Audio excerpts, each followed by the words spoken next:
समस्त मूल निवासियों को मेरा जय भीम जय भारत। आज मैं होली के उपलक्ष्य में आपको एक बहुत पुरानी घटना बताने जा रहा हूँ। होली क्यों मनाई जाती है, क्यों हिरण्यकश्यप को मारा जाता है, क्यों हिरण्याक्ष को मारा जाता है, इसके पीछे क्या है राज। पुरातत्व में बहुत प्राचीन समय में लखनऊ की राजधानी के पास लगा हुआ एक जो है नगर है जिसका नाम है हरदोई। हिरण्यकश्यप भारत का मूल निवासी था और वह तुम्हारे हरदोई का रहने वाला था, कहीं दूर का नहीं था, हरदोई का रहने वाला था। होता क्या है कि जब हिरण्याक्ष बताते हैं धरती को चुरा ले गया, तब विष्णु ने सूअर का अवतार धरकर उसको मार दिया, लेकिन ऐसा नहीं है। हिरण्याक्ष ने पूरी धरती को जीत लिया था, चुराया नहीं था। जीतने के बाद इनको ये बात पसंद नहीं आई, छल बल कपट से हिरण्याक्ष को मरवा दिया गया। होता क्या है, इसके बाद हिरण्यकश्यप का जब राज्य आता है, जब हिरण्यकश्यप का राज्य आता है तो वो बलि, ये जो है गौ बलि और पूजा पाठ में अपना हवन में गौ बलि देते थे। इसको बंद करवाने के लिए उसने समस्त राज्य में अपना ढिढोरा पिटवा दिया कि कोई हवन यज्ञ नहीं करेगा और विष्णु का कोई नाम नहीं लेगा, क्योंकि विष्णु ने जब उसके भाई को मार डाला तो उसका अपने भाई के दुश्मन को कौन नाम लेने देगा, कोई नाम नहीं लेने देगा। ऐसा ही वो करता था। होता क्या है, उसके एक बहन थी और एक लड़का था।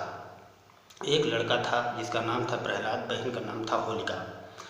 उस समय प्रहलाद को पढ़ने के लिए भेजा गया, लेकिन उस समय जितने गुरुकुल थे वो ब्राह्मणों के थे और उसमें पढ़ने का किसी को अधिकार नहीं था। लेकिन राजा के नाते होने के कारण इनको जो है प्रहलाद को पढ़ने का अधिकार मिल गया, ये पढ़ने जाने लगा। यही एक चांस था ब्राह्मणों के लिए। उसने अच्छी तरह से प्रहलाद को सिखा पढ़ा के दक्ष कर दिया। नारद को भेजा गया सिखाने के लिए। नारद गए, उसको सिखाया कि तुम इन्हीं की भक्ति किया करो, यही तुम्हारे सब कुछ हैं।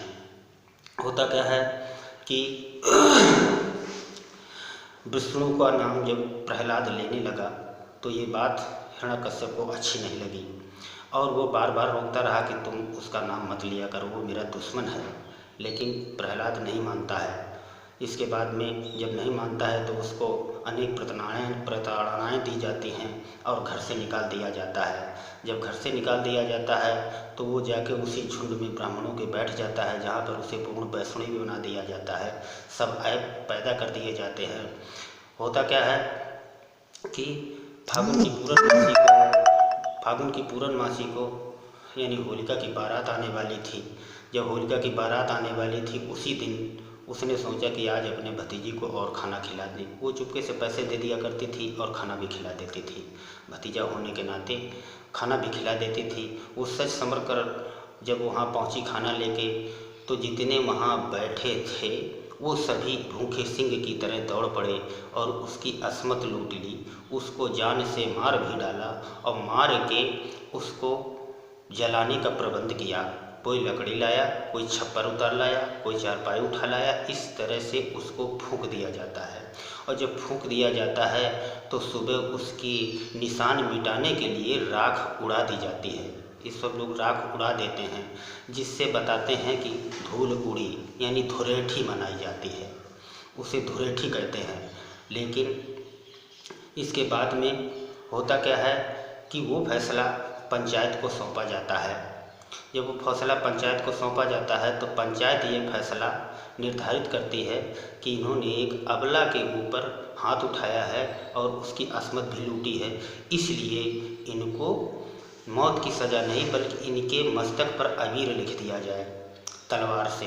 तो तलवार की नोक से जब अबीर लिखा जाने लगा, सभी के तो कुछ तो मर गए, कुछ बच गए, अस्पताल में मर गए, कुछ जो बच गए वो बने रहे। वो सभी ब्राह्मण थे, वो सभी लोग जितने थे वो ब्राह्मण थे। मेरे मूल निवासियों, ब्राह्मण होने के नाते इन्हीं का संविधान चलता था, इन्हीं का सब कुछ चलता था। होता गया, बनता गया सब काम। आखिर में वो अबीर ना लिख करके एक लाइन के रूप में परिवर्तित हो गया। एक तलवार से लाइन बनाई जाने लगी। फिर भी उनको जब दिक्कत होती थी तो कहने लगे एक लाल रंग का टीका लगा दिया जाए। लेकिन टीका ये ब्राह्मणों के बाप का नहीं है, टीका उसी का लगाया हुआ है। ये अबीर हैं, जो लाल तिलक लगाते हैं ये वीर नहीं है, ये वही हैं जिन्होंने होलिका की मर्यादा को भंग किया था। इसके बाद जब हिरण्यकश्यप राजा था तो ये ब्राह्मणों को हवन यज्ञ नहीं करने देता था। ब्राह्मणों ने सब मिलकर के विष्णु के पास गुजारिश की कि इसको मरवा दिया जाए, क्योंकि विष्णु छलिया था, वो औरत बन जाता था, वो क्या नाम की सुअर बन जाता था, वो मछली बन जाता था, वो कछुआ बन जाता था।